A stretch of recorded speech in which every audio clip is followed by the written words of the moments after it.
What tools do we use to mark the way? We mark the time by days, weeks, and years. We flip the page on the calendar, and we do our work. But the stuff we remember, the good stuff, we mark by moments. Moments of growth, of failure, of success. Moments where we're challenged and overcome.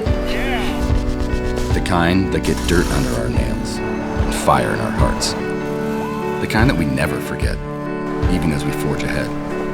Those moments when we confront something, and there's always something, and we decide we can overcome it, fix it, create it. We believe that every problem has a solution, and that every solution is a moment where we prove who we are.